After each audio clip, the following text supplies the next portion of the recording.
আসসালামু আলাইকুম। আপনারা সবাই কেমন আছেন? আলহামদুলিল্লাহ আমিও অনেক ভালো আছি। তো মাংস আবার ভালো লাগে না, তাই আমি এগুলা মাছ বাজার থেকে নিয়ে আসছি।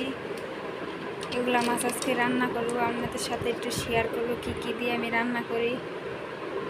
তো আমি এগুলা মাছ এখন কেটে নিব। আর গুঁড়া মাছ আনছি।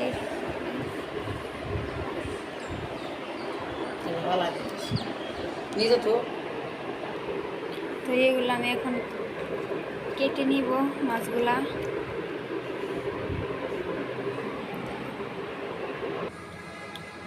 তো আমার এগুলা মাছ এখন কাটা হয়ে গেছে, আমি সুন্দর করে কেটে নিয়েছি মাছগুলা। তো আমি এগুলো এখন ধুয়ে নিব।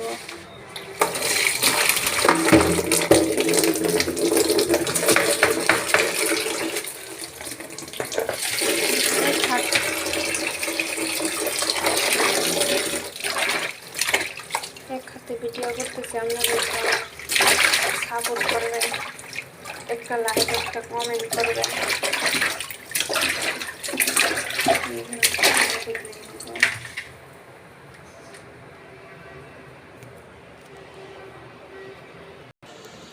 তো আমি এগুলা গুঁড়া মাছ ভালোভাবে ধুয়ে নিব।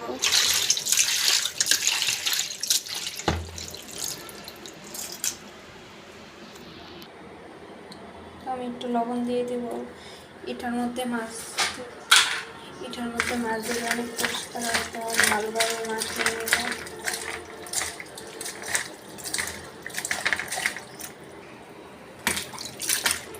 দেখেন কি সুন্দর ময়লাগুলো উঠে গেছে সুন্দর করে।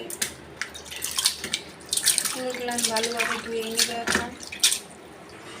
দেখেন কি সুন্দর করে মাছগুলো আমি ধুয়ে নিয়েছি। ভিজাই। তো আমি মজক রান্না করব। গরুর মাংস এগুলো ডাকা দিয়ে রান্না করবো। গরুর মাংসগুলো তো এগুলো আমি ফ্রি করতে এখন নামাইছি, এগুলো এখন ভিজাই নেব।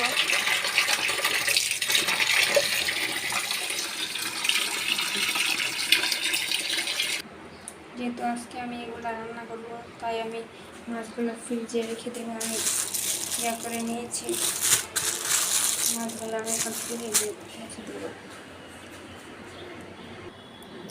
তো এগুলো গুঁড়া মাছগুলো আমি আজকে রান্না করব, আপনারা সাথেই থাকেন আমার।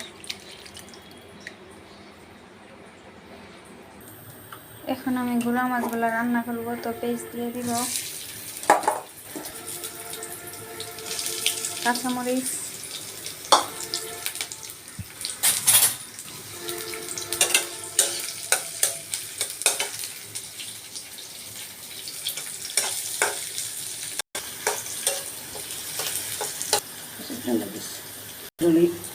তো আমি গুঁড়া মাছে এখন রসুন দিয়ে দিব, রসুন বাটা, পরিমাণ মতন লবণ, হলুদের গুঁড়া, মরিচের গুঁড়া, ধনিয়ার গুঁড়া। তো আমি একটু ভালোভাবে মাখায় নিব।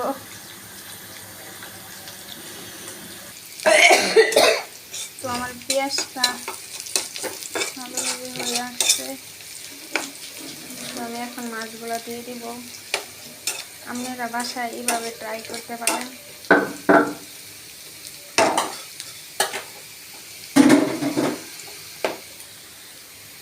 মাছগুলো দিয়ে দিব।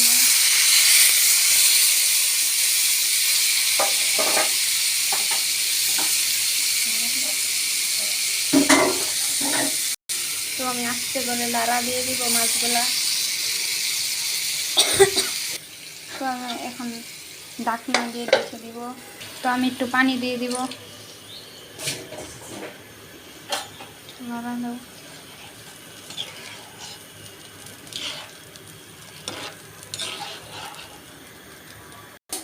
তো আমি আজকে গরুর মাংস দিয়ে ডাটা দিয়ে রান্না করব।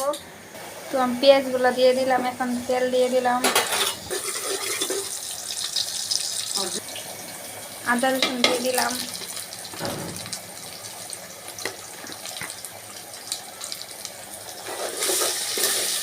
তো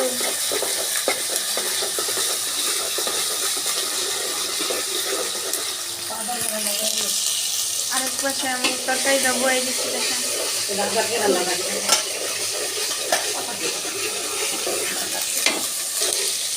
এখন আদার গ্যারানটা চলে যাবে। ধনিয়ার গুঁড়া,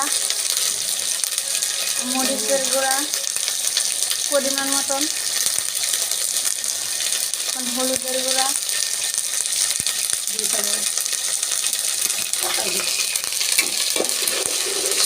পরিমাণ মতন লবণ,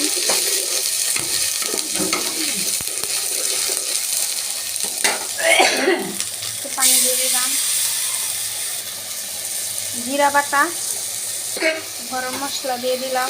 তো ভালোভাবে আমি এটা কষায় নিব মশলাগুলা।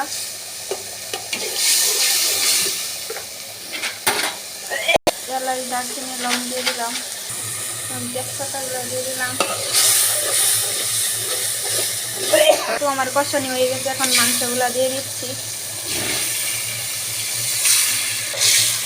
খুব ভালোভাবে মিশিয়ে নিচ্ছি আমি মাংসগুলো ভালোভাবে কষায় নিব। এখন আমি ঢেকে দিচ্ছি। তো আমারটা পাড়ি হয়ে গেছে, এখন আমি ধনিয়া পাতা দিয়ে নামিয়ে নিব।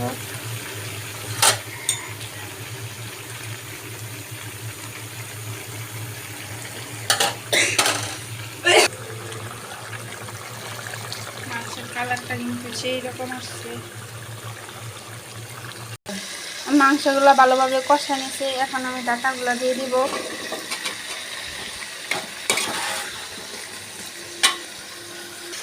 আমি ভালোভাবে মাংসটা কষায় নিয়েছি, এখন পানি দিয়ে দিব।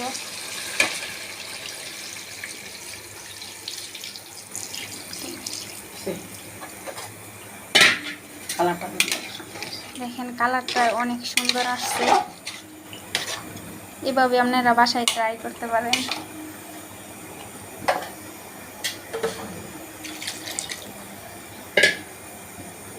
তো আজকের ভিডিওটা এই পর্যন্তই। সবাই ভালো থাকবেন, সুস্থ থাকবেন। আল্লাহ হাফেজ।